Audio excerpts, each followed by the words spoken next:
So many of you compies demanded that we dig up all these secrets, so before you bite my head off, let's take a second to talk about everything you missed in the movie Jurassic World Fallen Kingdom. Spoiler alert.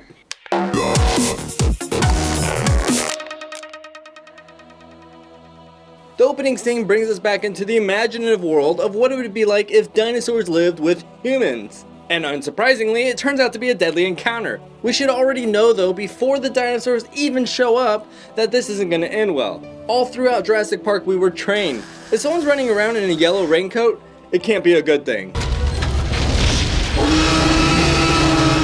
This was director J.A. Bayona's way of giving the traditional Jurassic Park vibes, and it was also getting the audience straight into the action so they feel something really bad is about to happen. The newest creation, of course, is the Indoraptor, and it makes its own unique sound.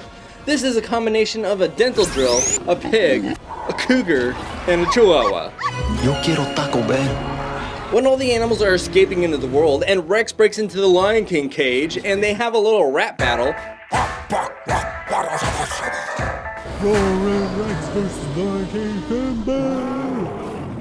if you listen to the cable snapping, it's the same sound effect used in Jurassic Park when Rex played fetch with Malcolm. We're here before us. And if we're not careful, they're going to be here after.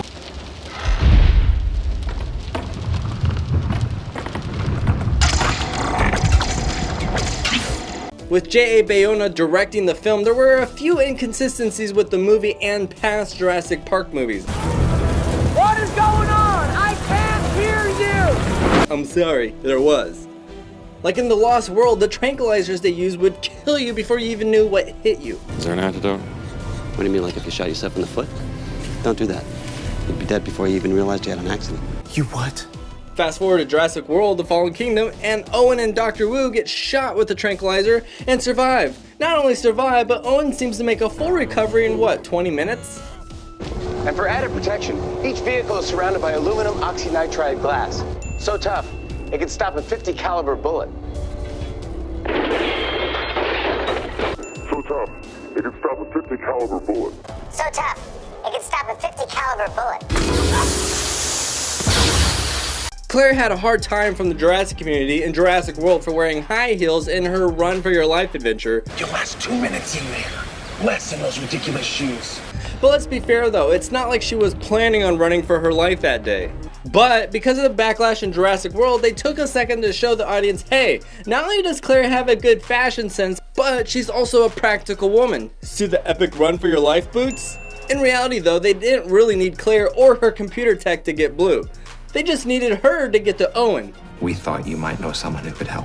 When Claire went to talk to Owen and try to get him to go to the island, he already knew about this little adventure and said no. This is not why we're here, okay? Yeah, I know why we're here. Lockwood's little flunky called me. She even said it herself that they would never catch Blue. She can pick up your scent a mile off. You'll never capture her. So even if the system was already on, they still wouldn't have gotten Blue. And when they were driving the trucks, Blue was keeping a safe distance from the vehicles, forcing them to track them by foot. We should stop here. Her little hacker was more like a entry-level technician at a non-profit. You plug in cords, right? It's actually more important than it sounds. They didn't even have a working elevator. And the Dino Hunters obviously already had their own hacker, or at least a higher level employee than Claire. How do I know? Because that's the only way they could have successfully changed her password to the door. And another thing is they already captured most of the dinosaurs that they wanted before they even showed up on the island. Jurassic World Fallen Kingdom shares a lot more with Jurassic Park though than just DNA. So let's connect the code. And complete the code. I know, that was a lame pun. Don't get cheap on me, Dodson. But I don't care, how often do you get to make a reference to Mr. DNA? Some people are going to think that this is a way to pay respect to the place where it all started, while others are thinking it's a straight up cheap copy. Nonetheless, there are a ton of similarities. Hold on to your butts. The first dinosaur on the island that Zia and Franklin see is a brachiosaur eating from a tree, which is also the first dinosaur that Alan Grant and Ellie Sattler saw when they arrived to the island. Even the same camera angles. Why else did they need to stop in the main city anyways? It's not like they stopped to turn on the power breakers or anything. Of course, it did give them the chance to shout out Margaritaville again. Maisie and Lex also have a lot of similarities. They both have the same situation of being chased by a dinosaur and hiding in a tiny little box.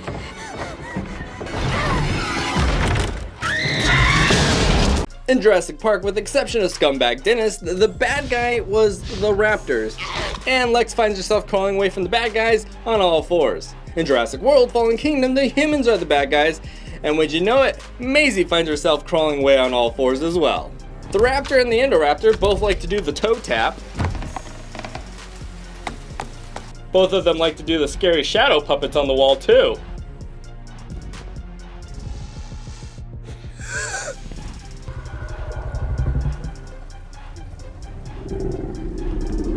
Unless they figured out how to open doors.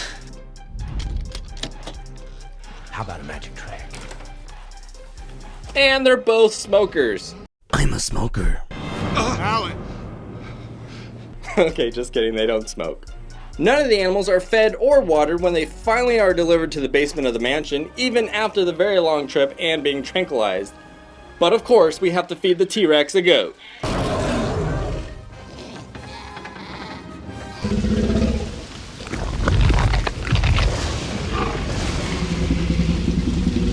If you remember, Dr. Sattler gets injured running away from the raptor, and Claire gets injured running away from the Indoraptor.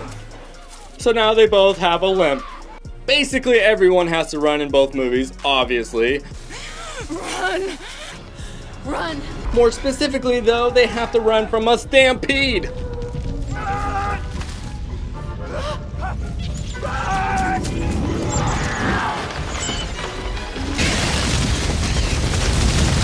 Now, if only they had a log they could hide behind.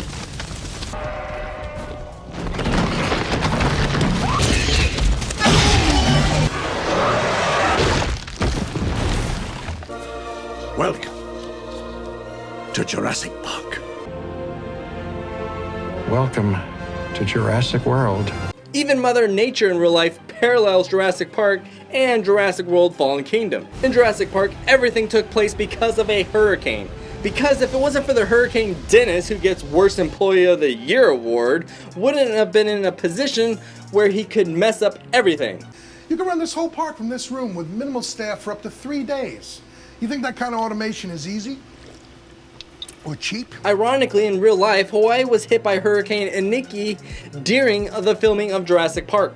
Well, guess what? In Jurassic World Fallen Kingdom, Owen had no intentions of ever going back to the island, and they would have never been able to capture Blue without his help. If it wasn't for the volcano situation, the movie would have never been able to happen.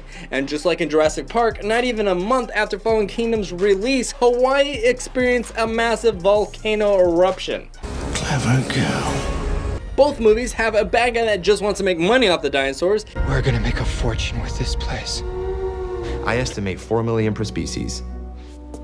And in both movies, these guys get eaten.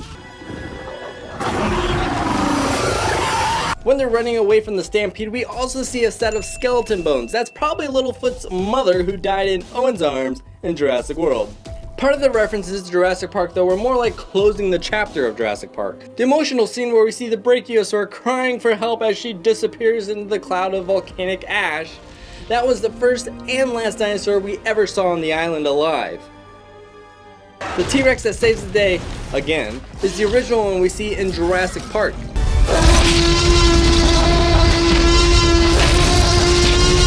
And she gets to have the final scream, just like in Jurassic Park. The T-Rex would be dead by now, right?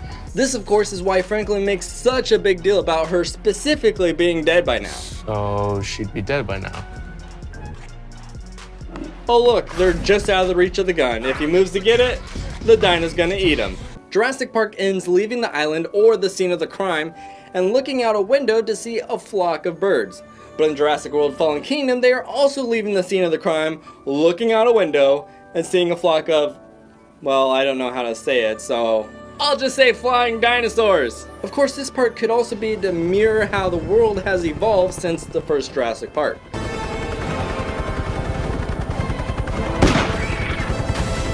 Survey time! What do you think? Do you think Jurassic World Fallen Kingdom was just copying all the good scenes from Jurassic Park due to lack of creativity? Or do you think they were trying to pay respects to the originals? Vote. I don't think you're giving us our due credit.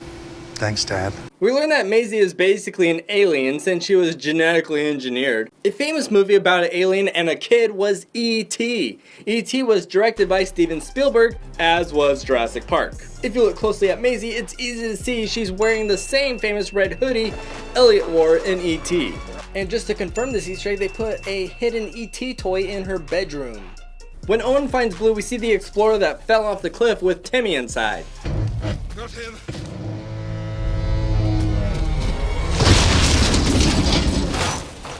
Same chewed up tires, and they left the door open.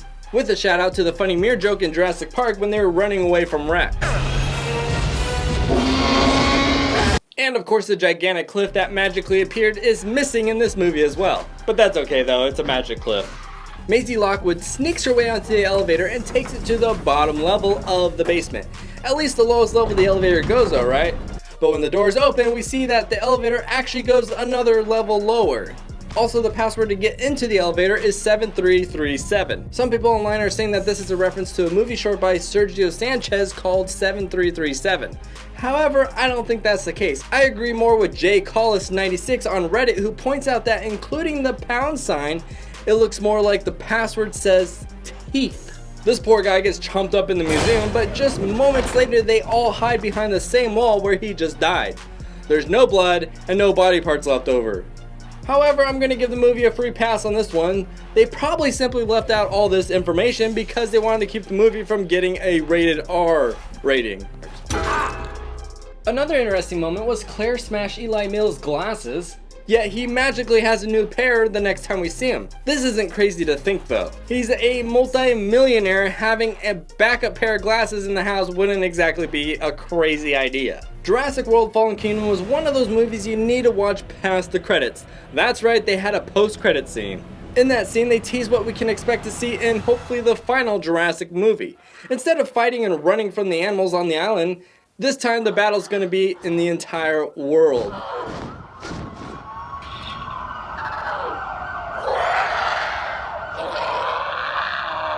Let me know what movie you want to talk about next, or if you saw something that I missed. And until our next adventure, remember, share a smile, they are contagious. Hey, share a smile, they're contagious. Can you imagine a day without smiling? Whew, that would be outrageous.